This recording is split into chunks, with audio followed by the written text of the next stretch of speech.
seperti ahli yang berhormat semua sedia maklum, 3 program yang disebut tadi, iLestari, iSinar dan iCitra merupakan pengeluaran pra-persaraan yang diperkenalkan sebagai langkah sementara. Saya ulangi, ini langkah sementara bagi membantu kelangsungan hidup ahli dalam menempuh impak pandemik COVID-19 semasa PKP. Malah negara-negara lain seperti Australia, Chile dan Peru juga telah membenarkan akses awal kepada simpanan persaraan bagi membantu rakyat menangani cabaran COVID-19. Tapi sekarang ini tidak lagi membenarkan program pengeluaran ini. Singapura pula langsung tidak membenarkan sebarang pengeluaran dana persaraan atas tujuan COVID-19. Balik kepada Malaysia, secara keseluruhan di bawah ketiga-tiga pengeluaran ini seperti yang berhormat maklum, KWSP telah mempunyai akses kepada dana persaraan mereka sampai RM71,000 telah keluar untuk setiap seorang lah, up to 71,000. Pengeluaran khas ini telah memanfaatkan lebih 7.3 juta ahli atau 58% daripada semua ahli dengan amount pengeluarannya berjumlah RM101 bilion. Walaupun inisiatif ini sememangnya telah meringankanlah beban ahli yang memerlukan yang berhormat jempol, tetapi namun pengeluaran khas ini telah mengakibatkan pengurangan simpanan bersaraan yang ketara. Susulan pengeluaran berjumlah RM101 bilion seramai 6.1 juta ahli ataupun 48% daripada ahli di bawah umur 55 tahun hanya mempunyai baki simpanan kurang dari RM10,000. Seterusnya, sebenarnya sebelum ini saya tak pernah sebut, tapi tanpa pengeluaran tersebut, kadar dividen bagi simpanan konvensional yang diumum KWSP bagi tahun 2021 sepatutnya boleh mencecah sehingga 6.7% berbanding dengan 6.1% yang diumumkan baru-baru ini.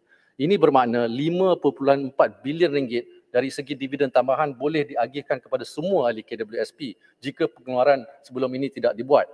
Kehilangan RM5.4 bilion dari dividen ini telah menyebabkan lebih kurang 5.3 juta ahli yang tidak pernah mengeluarkan wang simpanan mereka melalui mana-mana skim pengeluaran sebelum ini terpaksa menerima pulangan yang lebih rendah ke atas simpanan mereka.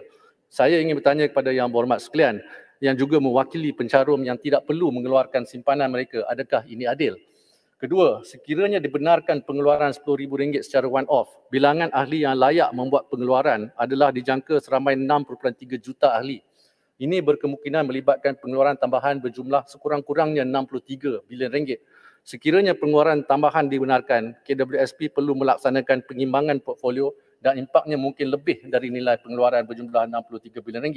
Jadi kalau kita nak sediakan nilai pengeluaran berjumlah RM63 bilion, KWSP perlu menjual lebih banyak aset pelaburan luar negara dalam keadaan pasarannya tidak menentu, seperti yang faham Datuk yang dipertua dengan krisis Rusia, Ukraine dan sebagainya, dan juga memperhentikan pelaburan di dalam negara untuk tempoh jangka pendek dan sederhana.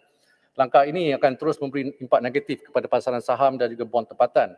Antara kesan buruk yang saya perlu sebut di sini dan belum pernah disebut adalah berlaku kepada pasaran bond tempatan ini, termasuklah kadar faedah sekuriti kerajaan Malaysia ataupun MGS yang telah meningkat dalam kadar purata 100 mata asas berbanding suku ketiga tahun 2020 dan menyebabkan kos pinjaman bagi kerajaan di masa hadapan meningkat dengan ketara, serta kerugian portfolio bagi peserta-peserta pasaran. Sebagai contoh, bagi keseluruhan tahun 2021, jumlah pinjaman kasar bagi MGS ni RM83 bilion. Ini bermakna kerajaan menanggung tambahan bayaran faedah berjumlah RM830 juta setahun.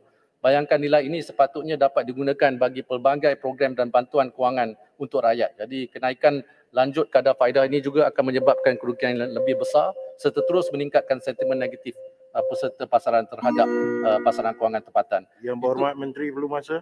Yang perlukan lagi 2 minit nak jawab yang berhormat. Kasih lagi 5 minit. 3 minit. Papar mau juga. Daripada yang berhormat. 3 minit. 3 minit. Satu lagi last kali mengenai KWSP supaya saya beri sedikit penjelasan. Kita juga perlu sedar bahawa KWSP ini sebagai pemegang tunggal terbesar MGS dengan pegangan berjumlah RM240 bilion. Ini 27% daripada nilai keseluruhan di dalam pasaran bond MGS. Jadi bagi syarikat tersenarai di pasaran saham pula, pegangan KWSP adalah kira-kira 16%. Ini RM272 bilion dari nilai keseluruhan yang berjumlah lebih RM1.7 trilion. Bagi pelaburan bond-bond corporate pula, pegangan KWSP pula adalah 21%, RM166 bilion. Jadi apabila kedudukan KWSP sebagai salah satu pelabur terbesar di pasaran saham dan bond tempatan terjejas, ada dua perkara yang akan juga terjejas. Pertama, kebolehan KWSP untuk menjana pulangan dividen kepada ahli yang seperti saya sebut tadi, kalau tidak dikeluarkan tahun lepas, pulangannya adalah 6.7% berbanding dengan 6.1%.